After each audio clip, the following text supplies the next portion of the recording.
नमस्कार दोस्तों, स्वागत है आपका हमारे चैनल आध्यात्मिक मार्ग में। आज हम इस वीडियो में आपको बताएंगे मरते हुए कर्ण को अर्जुन ने प्रणाम क्यों किया।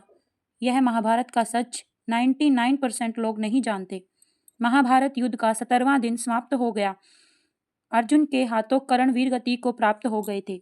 अहंकार के वशीभूत होकर युद्ध के उपरांत अर्जुन भगवान श्री कृष्ण से कहते हैं, हे केशव, बड़ा अभिमान था कर्ण को अपनी धनुर्विद्या पर।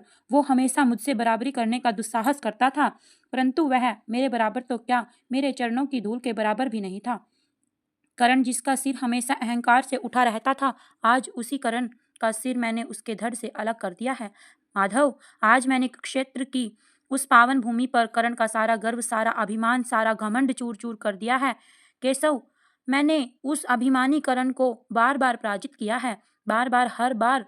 इस पर श्री कृष्ण जी अर्जुन से कहते हैं, हे पार्थ, यह सत्य है कि कर्ण को तुमने बार बार पराजित किया है, परंतु इसका अर्थ यह कदापि नहीं कि कर्ण एक श्रेष्ठ योद्धा नहीं था। इस पर अर्जुन ने कहा, माधव, क्या तुम यह कहना चाहते हो कि मैं एक श्रेष्ठ योद्धा नहीं हूँ? क्या मैं सर्वश्रेष्ठ धनुधर नहीं हूँ?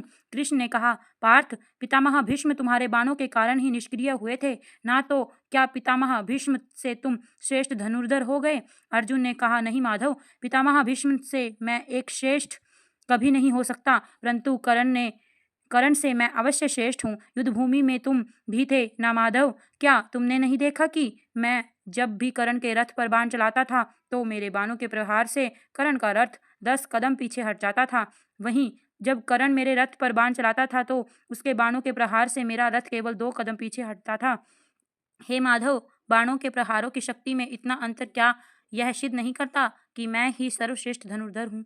इस पर श्री कृष्ण ने कहा, पार्थ, तुम मेरे सखा हो, मेरे मित्र हो, तुम तो मुझे पहचानते हो कि मैं त्रिलोकीनाथ हूँ, तो तुम्हारे जिस रथ पर मैं तीनों लोकों का भार लेकर स्वयं बैठा था, क्या उस रथ को कोई अणु मात्र भी पीछे हटा सकता था? कर्ण जब अपने हर प्रहार पर तुम्हारे रथ को केवल 2 कदम और तुम कर्ण के रथ को 10 कदम पीछे हटा देते थे, तो तुम ही निर्णय लो पार्थ, किसके बाणों में अधिक शक्ति थी? भगवान कृष्ण की यह बातें सुनकर अर्जुन आश्चर्य में पड़ गए। भगवान ने आगे कहा, हे पार्थ, इतना ही नहीं, कर्ण का वध भी तुमने नहीं किया, बल्कि भार्गव परशुराम जी के श्राप ने किया था। कर्ण के वध के लिए तो तुम केवल एक माध्यम बने गए थे। अर्जुन ने आश्चर्य से पूछा, क्या भगवान परशुराम जी ने कर्ण को श्राप दिया था? कृष्ण ने जवाब देते हुए कहा, हे पार्थ, जब द्रोणाचार्य ने कर्ण को अस्त्र विद्या की शिक्षा देने से मना कर दिया तो कर्ण अस्त्र विद्या प्राप्त करने महेंद्र पर्वत पर भगवान परशुराम जी के पास पहुंचा, परंतु कर्ण के लिए समस्या यह थी कि भगवान परशुराम केवल ब्राह्मण कुमारों को ही शिक्षा देते थे। इसलिए कर्ण ब्राह्मण कुमार का वेश बनाकर परशुराम जी की सेवा में उपस्थित हुआ। यह सुनकर अर्जुन ने कहा, कृष्ण से पूछा, अस्त्र विद्या के प्रलोभन में आकर कर्ण को कितना बड़ा झूठ बोलना पड़ा था माधव?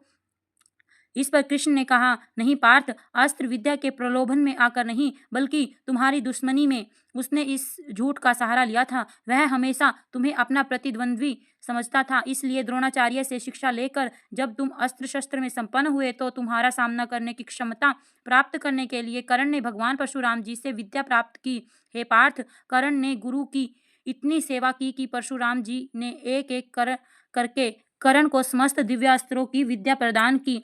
एक दिन परशुराम जी कर्ण की गोद में सिर रख कर सो रहे थे। उसी समय एक भयानक रक्त पिपासु कीड़ा कर्ण को काट लेता है। कीड़े के काटने से कर्ण को अत्यंत पीड़ा हो रही थी, परंतु यह सोचकर कि उसके हिलने मात्र से ही उसके गुरु के विश्राम में बाधा पड़ जाएगी, कर्ण सारी पीड़ा को चुपचाप सहता रहा। परंतु कीड़े के डंक मारने से कर्ण की जांघ में घाव हो गया था और उस घाव से बहने वाले गर्म गर्म खून के स्पर्श से परशुराम जी की नींद खुल गई।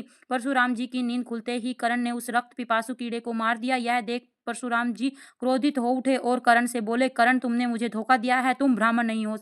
अवश्य ही तुम किसी उच्च क्षत्रिय परिवार से हो, किसी राजवंश से हो। जो मनुष्य एक कीड़े को इतनी निर्दयता से मार सकता है, वह ब्राह्मण कैसे हो सकता है? कर्ण, तुम ब्राह्मण नहीं क्षत्रिय हो। क्षत्रिय कर्ण विलाप करते हुए बोला, मुझे माफ कर दीजिए गुरुदेव, मैं एक सूत पुत्र हूँ, मेरी माता का नाम राधा है, इसलिए लोग मुझे राधा पुत्र कर्ण कहते हैं।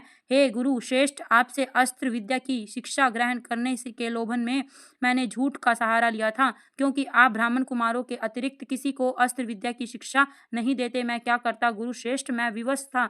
परशुराम जी ने क्रोध में कहा, विद्या अपने गुरु से झूठ बोलने वाले के काम नहीं आती। कर्ण, अस्त्र विद्या के लोभ में तुमने मुझसे छल किया है, मुझे धोखा दिया है, इसलिए मैं तुम्हें श्राप देता हूँ कि जब तुम्हें मुझसे प्राप्त की हुई शिक्षा की सर्वाधिक आवश्यकता होगी, तब यह विद्या तुम्हारे किसी काम की नहीं।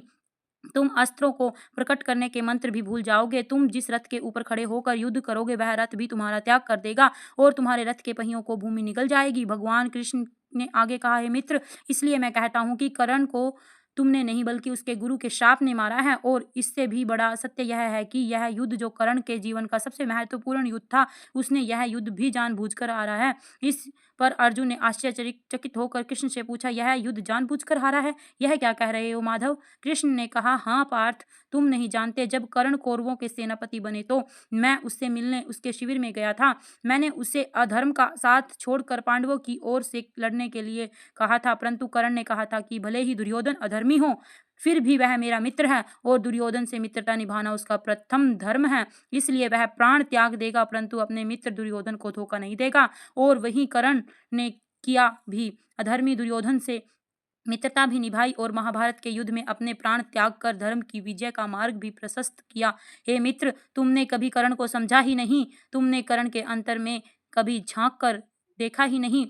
कर्ण एक महान आत्मा थी। कर्ण जैसे योद्धा, कर्ण जैसे दानवीर युगों युगों में कभी कभार ही पैदा होते हैं। हे अर्जुन, अगर कभी तुम्हें कर्ण के जीवन के पूर्ण सत्य का पता चलेगा, तो तुम स्वयं धरती पर सिर रखकर उस महान आत्मा को प्रणाम अवश्य करोगे। तो मित्रों, यह थी आज की वीडियो। इस वीडियो पर अगर आप अपनी कोई राय देना चाहते हैं, तो आप हमें कमेंट के माध्यम से दे सकते हैं। वीडियो पसंद आई हो तो लाइक करके वीडियो को शेयर करें। चैनल पर आप नए हैं तो हमारे चैनल को सब्सक्राइब करना ना भूलें।